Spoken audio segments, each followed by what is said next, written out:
We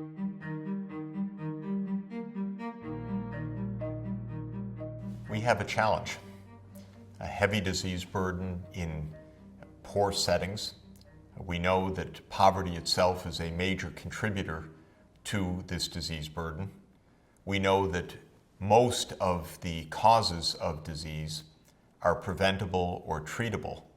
The question is how to design a delivery system in health and in the related sectors at low enough cost that it's possible to make great headway even in the midst of poverty. Solving that problem has a huge, huge benefit. Not only would it tremendously improve health, and we already see such improvements on the way, but it can break the poverty disease spiral and turn it into a health development upward spiral. That's our goal. The starting point for designing an appropriate health system is the science of public health. But what is public health? We know what medicine is. We think of doctors and nurses. They're treating individual patients. Public health could be called population health. It is treating the health of a large population, and partly, of course, through the work of doctors and nurses, but also through other tools that don't necessarily depend on doctors and nurses, through attention to safe drinking water, through attention to the access of the community to anti-malaria bed nets, through attention to widespread coverage of effective vaccines against the vaccine-preventable diseases. So public health looks at health from a population perspective and scientifically addresses what should be done. The answer differs. Differs by location, differs by income level, because the answer in public health depends on the disease burden that needs to be addressed. I regard public health as being not only highly effective, but quite systematic. And I would describe the public health approach this way. First, understand the epidemiology of disease. That means understand the nature of the disease burden in a particular population. What is the DALY count, the disability adjusted life years? What is the prevalence of the disease, that is, its frequency in the population? What is the incidence of the disease, the number of new cases in a given time period? Epidemiology measures the disease burden in a systematic way and also focuses on the transmission mechanisms. Is the disease transmitted person to person? Is the disease transmitted by an intermediate vector, so-called, such as the Anopheles mosquito, which bites one person infected with malaria and then later on bites another person, transferring the infection to that second person, in which case the mosquito is serving as the vector of that disease. So the epidemiologists need to understand a lot about what kinds of diseases, who's affected, how the diseases are transmitted. The second stage of good public health thinking is to examine the feasible and desirable interventions. What should be done? A lot of public health comes packaged essentially as apps. There's an app for vaccines. There's an app for distributing anti-malaria bed nets. There's an app for antenatal care. There's an app for safe childbirth. Of course, that's not the way that the public health specialists might phrase it. They use the term interventions. But what they mean is systematic packages that address particular conditions: how to deworm, how to control malaria, how to ensure safe childbirth, how to ensure neonatal survival, how to get a new good nutritional outcome, how to face a diarrheal disease, how to break a cholera epidemic. These are the interventions. Based on the epidemiology, proceed to understand what are the interventions, both within the health sector specifically and in the closely related sectors of nutrition, farming, safe water infrastructure, and the like. Third is systems design. You have a list of interventions. Every child should get an immunization. Every household should have bed nets. Every mother should have antenatal visits. Every newborn should be visited by a health worker. Great.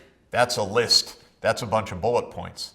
How to deliver that list effectively, real implementation. That, in essence, is about systems design. Who should do that work? Who should give immunizations? Is that doctors? Is that nurses? Is that clinical officers? Is that community health workers? How should bed nets get distributed? Who guarantees the supply chain of medicines? Who reads a diagnostic test? Who manages the workforce? Who supervises the workers for their honesty or for their level of training and their competency? This, of course, is the kind of challenge that a business faces in running an organization. Running a public health system is quite a complicated challenge. Building that system, often nearly from scratch in a very poor setting, is extremely important because it comes to the question of training, recruitment, job designations, and so forth. Now, part of that system then has to be translated into actual management and implementation. There are many things to do, especially when you're starting in a very poor community and you're building up a health system. You have to invest, build an operating theater for emergency obstetrical care, build an examination room, build a new clinic, build a new bore well for safe drinking water. You have to train a labor force, typically in a poor setting, a place where healthcare has been underinvested for years, decades, or forever. There's a tremendous amount of training to be done. Of course, there is community empowerment. The health system, by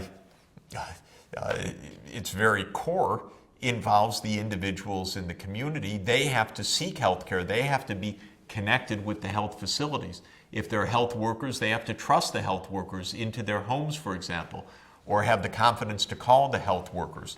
So community involvement and community empowerment is essential. Oversight, like in any business or any organization. How do you make sure the work is actually getting done, that the funds are being used properly and not being embezzled, that the disease burden is as it was thought, not some completely different and unexpected mode of disease transmission. And a good system has not only monitoring, but evaluation. Assessments, how are we doing? Why did mothers die last month in childbirth in this district? What went wrong? Were those deaths preventable? Is the doctor competent? Is the ambulance broken down? Is the power not actually available in the emergency room? And so forth. So this is the systems design that is absolutely crucial for practical success. Then comes financing. It's not surprising that money looms large in this issue. We're talking about poverty. We're talking about places where the absence of money plays a pervasive role in the presence of disease burden.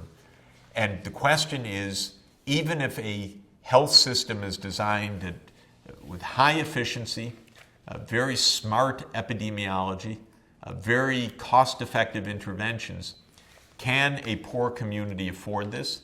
If not, where can the incremental funds come to make this happen? Let me discuss just a few of these aspects and hope that some of you will go on to great careers in public health. I emphasize it again because I think it's such a wondrous profession that actually saves lives, delivers results, has the systematic and science-based approach that is so useful. Some of the interventions that are feasible based on the local epidemiology include malaria, a disease that is a killer. It is a pathogen, a single-celled organism called Plasmodium, which is transmitted from individual to individual by a mosquito that, as I mentioned, bites an infected individual.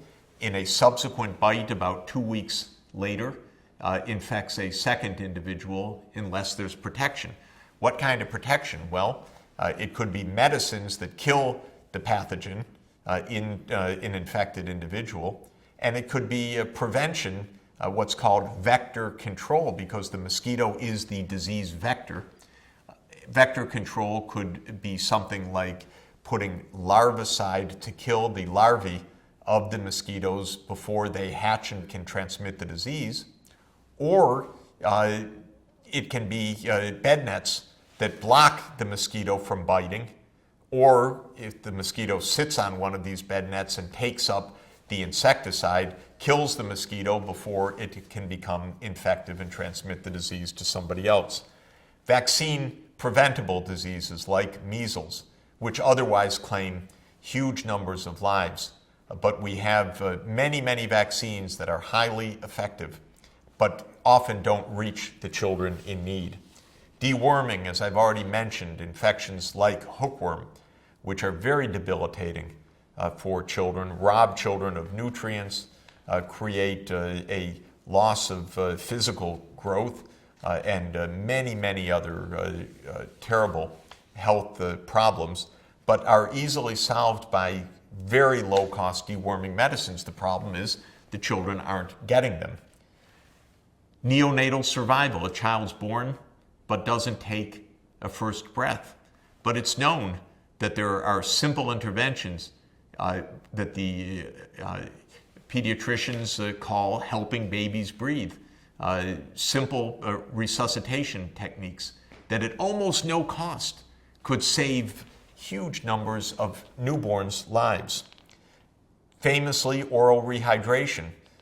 When a child has a severe case of diarrhea and is losing water and can die from the diarrhea itself, that child needs to be rehydrated to have fluids reestablished, and the right kind of solutions can rehydrate the child and save lives. And this has been now known for many decades that even community health workers without medical degrees or nursing degrees can effectively provide oral rehydration and save children who would otherwise die.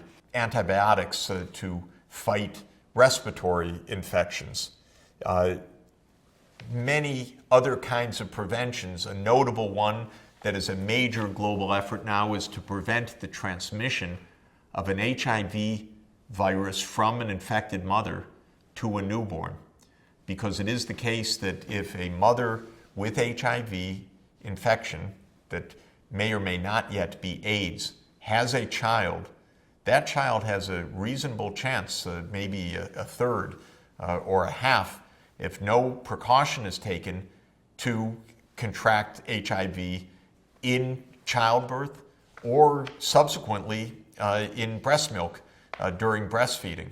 And so there are now protocols to put the mother onto antiretroviral medicines, dramatically reducing the viral load of the HIV in the mother and dramatically reducing the chance that the virus thereby is transmitted from the mother to the child in childbirth or breastfeeding. These are all examples of how good epidemiology can be connected with a good set of interventions. And the results can be very striking and hugely positive. Look at a picture, rather unpleasant, but I think important for us to get a reality check of this very cute little girl with the kind of distended belly you would see in many villages in many parts of the world. Have a look at what came out of that belly. You see a horrifying plate full of worms that came out after the little girl was administered with the basic, very low-cost anti-worm infections. And as a result of her deworming, she and little children like her have a growth spurt afterwards because those worms have been taking away her nutrients, her absolutely valuable nutrients necessary for her brain development and her body development. They've been taking them for the worm's growth, which is obviously the opposite of what we want. Deworming, therefore, allows a growth spurt, just like disease control allows an economic spurt in countries that are otherwise burdened by massive disease burden. This set of interventions and others like them, properly identified through good epidemiology, can be administered at low cost in a highly effective, very low cost health system. In today's dollars of, say, the year 2013, the cost of such a basic primary health system addressing the diseases, conditions that I just described might reach no more than $60 per person in the community per year. A remarkably low cost to address all of those disease conditions. And you would say, $60 per person per year to save all those lives and to reduce the disease, why hasn't it happened? And the irony is, and this is the really basic point, I sometimes call it the iron law of poverty, even $60 is too much for a government in a very poor country. And this, I think, is the part that's hard for us to appreciate, because we assume, and again, it makes sense intuitively, it's just not correct, that if this kind of disease continues in poor communities, maybe the government's not trying very hard. That's not correct. Consider the following. A country, say, is at $400 per capita, not in purchasing power, but at current market exchange rates. That's the kind of pricing that I'm using for this $60 example. Now, a country at $400 per capita, a country like Malawi, might collect 20% of its national income in taxes. Probably wouldn't be able to manage more than that, because a lot of the income isn't even monetary income, it's just the production around the farm household itself.